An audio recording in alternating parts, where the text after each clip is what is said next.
শান্তিপূর্ণভাবে দলের জন্য দেশের জন্য আমরা কাজ করতে চাই, এই কাজটা করতে হবে। জলবদ্ধতা দূর করার জন্য নিজেরা নামতে হবে, ভলান্টিয়ার্সে নামতে হবে। সিটি কর্পোরেশনের কর্মচারী মনে করেন যে আপনাদের 100 দরকার, আমি ওকে বুঝাই দেবো, দরকারে আরো 100 হায়ার করে দিব, কিন্তু আপনারা 500 থাকতে হবে। কি পারবেন না আপনারা? একেবারে বিপ্লবের মতো করতে হবে। হ্যাঁ, এবং এটা সমন্বিত উদ্যোগ দিতে হবে। এটা আমি চেষ্টা করবো যে আমাদের সিটি কর্পোরেশনের পাশে ওয়াসা আছে, তারপরে আমাদের পানি উন্নয়ন বোর্ড আছে, এগুলো একটা জয়েন্ট মিটিং করতে হবে। এটা জয়েন্ট মিটিং করে এই সাইডটা আমরা নারায়ণগঞ্জ সিটি কর্পোরেশন আর নারায়ণগঞ্জের সাথেও এটা আমরা জয়েন্টলি বসবো, এটাও তুমি থাকবা। নারায়ণগঞ্জের সাথেও বসে এটা আমরা চেষ্টা করবো যাতে দুইটা মিলে কিভাবে কার্যকর্তা করা যায় সেটার জন্য চেষ্টা করব। আমি এখানে একটা প্রবলেম, দুই একটা ওয়ার্ডে এখানে দেখা যায় যে রাত্রেবেলা রাস্তা কাটা ফেলে, গ্যাসের লাইন দিচ্ছে। হ্যাঁ, গ্যাসের লাইন দিচ্ছে না, এটা অনুমতি নিতে হবে। সিটি কর্পোরেশনের অনুমতি নিয়ে তারপরে কাটতে হবে। কাটতে তো অসুবিধা নেই, আমরা কাটার অনুমতি দেবো। গভর্নমেন্ট আছে, এখন গভর্নমেন্ট আছে, সিটি কর্পোরেশন আছে, আমি তো বলে গেলাম লোকাল অথরিটি এখন টানবি, ওর সাথে কথা বলতে হবে। যদি আমরা না সিটি কর্পোরেশন না বলে ওকে বলতে হবে যে ভাই এই নাগরিক সমস্যাটা আছে, এটা আপনি সমাধান করে দেন। তারপর যদি তানবির না বলে তারপরে পরেরটা পরে দেখা যাবে। আমি পরিষ্কার কথা, যে কোনো সমস্যা তানবিরকে বলতে হবে।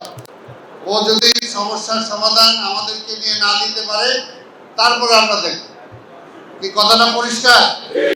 এখন যে কোনো একটা লাইটের হোক, ওই রাস্তার হোক, ওই বর্জ্যের হোক, ওই ট্যাক্সের হোক, যে কোনো কিছু আমরা মনে করি যে এইখানেও জনপ্রতিনিধি কে হয়েছে আমরা এটা জানি না। এইখানেও জনপ্রতিনিধি ওর কাছে যাইতে হবে, ওর কাছে আসতে হবে, ও দেখবে। তারপর ও কোথায় সমাধান করার, ও যেটা বলবে আমাকে বলবে আঙ্কেল এটা দরকার, আমরা চেষ্টা করব। সবই যে 2 মাসে হয়ে যাবে বা 3 মাসে হয়ে যাবে এমন তো কোনো কথা নাই। 2 বছর লাগবে, কোনটা 5 বছর লাগবে, কিন্তু আমরা শুরু করব।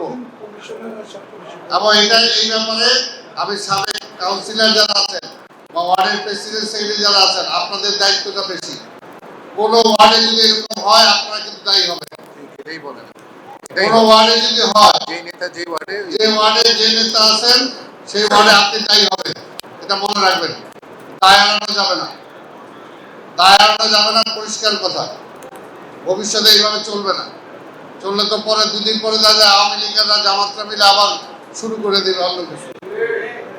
এখন থেকে স্ট্রিক্টলি যার যার এলাকার নিয়ন্ত্রণ তাকে রাখতে হবে। যার যার এলাকায় যেভাবে ভালো কাজ হওয়া দরকার করতে পারবো। আমাদের তো টাকার অভাব, টাকা তো নাই। সিটি কর্পোরেশন বলছি, আপনার পরিষ্কার বলছি যে রেভিনিউতে এমন একটা অবস্থা যে ঈদের বাজে ওদের বেতন বোনাস দেওয়ার মতো অবস্থা নাই, সব শেষ করে ছুঁয়ে গেছে। তারপর তো আমাদের বসে থাকলে হবে না। এই জন্য তো আমি বললাম যে কয়টা এখানে কাজ আলাপ করছি, কিছু কাজ আমি তানভীরকে নিয়ে মাননীয় প্রধানমন্ত্রীর সাথে আলাপ করবো, যাতে ওনার থেকে আমরা কিছু টাকা পয়সা আনতে পারি, যাতে কাজগুলো করতে পারি। আমরা চেষ্টা করব, কিন্তু সবচেয়ে বেশি ভলান্টিয়ার্সলি আপনারা করতে হবে, সমন্বিতভাবে করতে হবে। এটা ও বসবে আপনাদেরকে নিয়ে, ও প্রোগ্রাম দিবে, সেই প্রোগ্রাম অনুযায়ী কাজ করতে হবে। আর আমার সিটি কর্পোরেশনের কর্মকর্তারা যারা আছেন আপনারাও সবসময় ও যেটা বলবে সেটাকে অগ্রাধিকার দিবেন। ঠিক আছে? কারণ আমাদের জনগণকে যদি ইনভলভ করতে না পারি তাহলে তো আপনি পানির সমস্যার সমাধান করতে পারবেন না, বর্জ্য সমস্যার সমাধান করতে পারবেন না, রাস্তা কোথায় হবে না হবে সমস্যার সমাধান করতে পারবেন না। এই যে রাস্তা কাইটা নিয়ে গেছে, যদি আমার দল ইনভলভ হয় তাহলে তো পারবে না। এর জন্যই দলকে ইনভলভ করতে হবে, লোকাল আমাদের সবকিছু ইনভলভ করতে হবে। এর জন্যই আমি বারবার তানভীরের কথা বলতেছি যে ও ইনভলভ থাকে। কি কথা ঠিক আছে? আমি আর বক্তব্য দীর্ঘায়িত করতে চাই না। আপনাদের সালাউদ্দিন ভাই সহ তানভীর সহ সবার দোয়া চাই, যাতে আপনাদের কাজ নিয়ে আগামীতে মেয়র নির্বাচন করতে হবে। সেটার জন্য যেহেতু মাননীয় প্রধানমন্ত্রী আমাকে দায়িত্ব দিয়েছেন যে ভবিষ্যতে যদি আপনারা কাজ ভালো করেন আমি আপনাদের সাথে থাকি, সেই নির্বাচনটাও তো আমাদের জয়লাভ করতে হবে। সেটার জন্য আপনারা সেইভাবে প্রক্রিয়া নেবেন, সেইভাবে কাজ করবেন, আর জনগণের সাথে সম্পর্ক রাখবেন।